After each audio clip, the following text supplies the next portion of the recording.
So, Okay. nobody was attracted to me.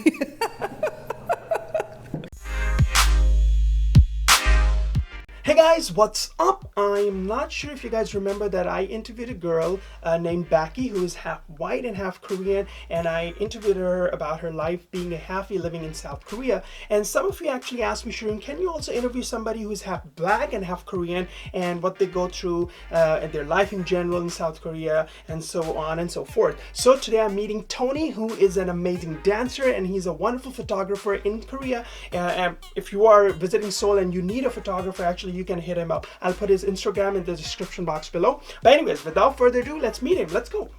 Oh, Tony, thank you so much for your time today. And I know that you were working all day today and you just came. Thank you so much for your time. No, it's no problem at all. So before we begin, would you like to just give a brief introduction about yourself, where you're from, what you're doing in Korea, and just a brief intro. All right, so my name is Tony. I've been in Korea this is my 9th year in Korea. I was born in Germany. I lived in the States after. I was a programmer and graphics designer. And then I came to Korea. Where was this turning point? You were like, oh, I need to go back, and what happened? Where I grew up mostly in Maryland is mostly white people. Oh, right. Like in our school, there was I guess 3 Asian people, All right. 2 Korean people, All right. me and my brother. So since we're half, it's right. like 3. All right. That's it. So a lot of Korean people, in America, they don't really speak Korean or write Korean or they just know Korean culture. All right. So when I went to uni, I had friends from Laos, China, Vietnam, and they all spoke their own mother language. And then they look at me like, why don't you know Korean? Right. Tell us something about Korean. I was like, they can break? They're good b-boys? That's about it.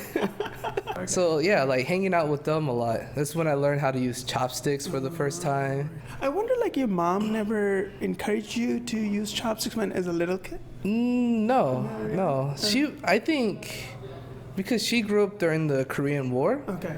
For her to be in America was we made it. Oh, right. Okay. So it's kind of you don't need, not in a negative way, but you don't have to worry about those things now. You live we're in America now. Everything is nice and everything is fair. Right, okay. In your case, there could be questions that for other people, they're just asking for, they're curious about it. They're not intentionally trying to hurt you or anything. But from your perspective, you feel like hurt, or you feel like that's rude. What are those questions that you get a lot? The number one thing is are your parents together? Why wouldn't they be? What could be the reason they always say why your parents are together or they're not together? Is there a reason for that? Have you? So recently, what I found out was a lot of half Koreans, a long time ago, they were just casted away. Oh. Yeah, they just I guess they just threw them out on the streets. They didn't want them. I don't know the whole history behind it. So I think that's the connotation they had, oh, is this something you're supposed to be doing or not? So I think that's the only reason I can think of. All right. What were even a little bit of your expectation coming to Korea, and then you were like, oh, that's totally different from what I thought? Was there something? Oh, everything. everything. I never used the subway system before coming to Korea. I was in America, it's if you ride the bus, you're poor. It's oh man, you gotta ride the bus with the homeless people, the drug addicts. Okay, so usually people own their own car, generally everybody owns their own car. Okay. So it's I feel weird doing this. The food, things like that, everything, just the personalities. Everybody in Korea speaks.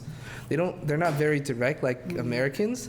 They always speak around oh, maybe you should try doing this. But what they really mean is you need to do this. It's an indirect way. Yeah, it's very indirect. Right. And I'm still not good at catching those things. Okay, I see. So it's why can't you just tell me? Just tell me. Right. And but the reason they do that is because they don't want to hurt your feelings in a sense. Tony, you know, my channel is actually about dating and relationships. Yeah. And this is something I really, really wanted to know from your side, your part of the story. Before coming to Korea, let's talk about US first. Was dating a problem for you? Being, you know, it could be like from person to person, right? But then being a half black and half Korean, was what type of girls were attracted to you, or they were not even attracted to you? Or what was it like? You know? So, Okay. nobody was attracted to me. Well, from my friends now who tell me in the States, I think what they assume was, what is he? Who is he? Like, is he black or is he like something else? He looks weird. I don't know what he is. Okay. So I'm assuming that's what it was, because that's what I get here now from foreigners is, what are you? What are you? And they feel like I'm suspect or something. I don't know.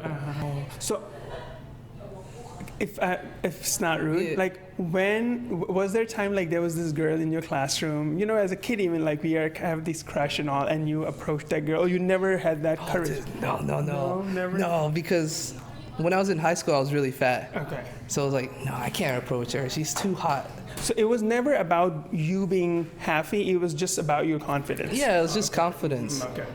Yeah, until I started b-boying, then like confidence started going up. Okay. So When was your first like real relationship in the U.S.? I didn't have a like real relationship in the U.S. It was, I think that's where being half came into the situation. It was like a huge cultural difference, where if I met, let's say if I met I don't know, a black person, I have some things that are like black, Okay. and a lot of things that are Asian. Okay. So it's kind of like this conflict. There's always like conflicts in things. But when I came to Korea, I felt like people thought more similar to me compared to the States. Oh, really? So was it easier for you to date someone, like, not even, I wouldn't say like a serious, but, you know, at least like go out with a girl or something? Do you think it was easier for you to relate to, and then, you know, carry on, have good conversations and all? Oh, in Korea, yeah. So going on dates, at first it was like kind of cool, but then it was still a cultural experience. Like, she's like, I'm American, but I have some Korean things. So it's like, oh, she's so Korean. It's like we're like complete opposite worlds of things. Usually I'm more, I guess, liberal, left wing, compared to a lot of Korean people here. So that was always like a huge issue. What could, like, can you give some examples? Like, let's suppose you're on a date and then you feel like, oh, that's so different. Like, oh, like, why doesn't she get it? Or she would get, or why he is not getting it? Like, you know, any example? Like, like going to a movie. all right, okay. The subtitles in Korean are like complete. I mean, they generally tell what the movie is if you're watching an American movie or comedy. Okay. So I would laugh at a scene and she'd just be like, what was so funny? I don't understand. It's like, you don't get why. No. It's like, oh, we don't have anything to talk about. Like, we just saw a movie and it felt like what we saw were like completely different things. Was there a time in your 9 years where you actually like dated, like you were like, oh, she's my girlfriend, where there's a time like? Well, right now. But she's Korean Australian. Oh, okay. Was she born in Australia? No, she was born in Korea, but she came to Australia when she at an early age. I forget when, but Is she more Korean or Australian? it's kind of like me. All right. That's the thing, because she has like a Western side and a Korean side too. So yeah, obviously like every relationship there's like clashing ideas. Yeah. But for her, it's like I feel like You understand each other. Yeah, like you know, I get he's her. coming from. Okay. Yeah, it's like it's weird. When I first met her, it's like I get her. All right. Like I don't know what it was, but then she told me, and I was like, oh, okay. But what about like discrimination? Like you went out on a date and this girl, you could see like after she knows that you're a halfie and then you're half black and half, and then the tone changed, everything changed because of your appearance or something. Yeah, it's I think the first thing that changes is, oh, he's half Korean, sweet. That means he can understand me. Oh, this guy's American. Like, he's really American. He's like more westernized. Then you kind of get the, oh, this isn't what I was looking for kind of thing. And I have a friend who's half white, half Korean. And we could literally be like, it just happened like right outside this area here. We were just walking, looking for something to eat. And this girl's just like, oh, hi, how are you? Oh, you're handsome. Oh, what's your name? Like, girls trying to pick him up. And it's like, I've never seen this. Like, where does this happen? And it only happens with, like, him. Okay. It's like, dang. Or, like, my white friends, I saw the same things happen. Like, what is this? Like, I am the wrong color. It was definitely like a confidence killer in that sense, and it takes you to like dark areas. Like, why can't I be this way? Or then that's not my fault. It's their fault for liking that people. Why do they like this race more than that? And now I don't think that way now, but that's how I used to think. If you had the choice, because you have experienced both cultures now. If you had the choice to be born black or Asian, what would you choose? I know it's a hard question. Well, to me, it's not about a team. It's hard because I see the flaws in both sides, especially now in America. If I was black, 100% black, my ideas, I feel like, will be more warped in a way where I probably wouldn't look at white people as like a neutral thing, maybe more negative. So it's like, but then if I was Korean, I'm very creative. If I was Korean, I probably wouldn't be creative, and I'd be so rigid in my ways.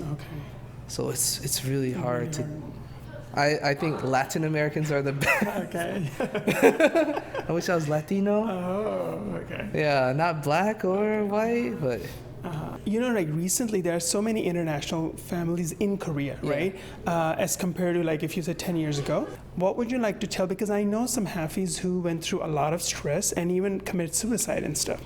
So I wonder, like, how did you overcome those things? People who are, especially who are halfies, probably very young kids watching, how would you encourage them? Oh, these things will happen. You might have people bullying you, saying bad things to you, discriminate. But then this you need to be there. That's how I overcome. What is it?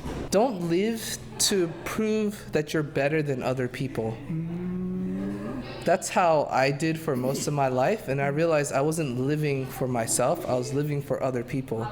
I was living to prove other people that they're wrong. You already know they're wrong. You don't have to do any of those things.